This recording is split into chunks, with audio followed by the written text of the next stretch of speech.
You will need to remove the front door panel to replace the front door locks. Please see our article and video on front door panel removal by following the link at the end of this video.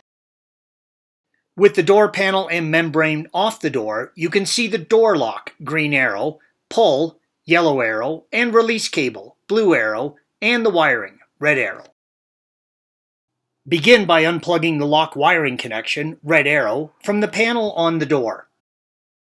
Follow the wires back to the lock, clipping the zip ties as you go, red arrow. Don't pull the zip tie holders from the door frame, as you can use them to reattach the harness during reassembly by inserting new zip ties, red arrow. Use a T30 Torx and remove the 3 Torx screws, red arrows, holding the lock to the door frame.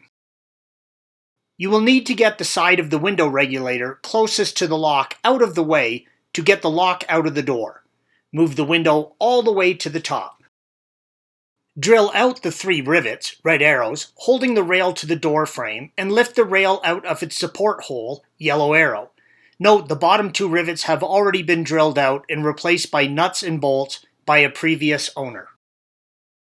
This will give you enough room to lower the door lock into the bottom of the door and out through the access hole. Make sure you hook the L-shaped part of the door handle behind the bracket on the lock, red arrow, when reassembling. Installation is the reverse of removal. Thanks for watching. Click here to view the original article along with hundreds of other DIY content for your car.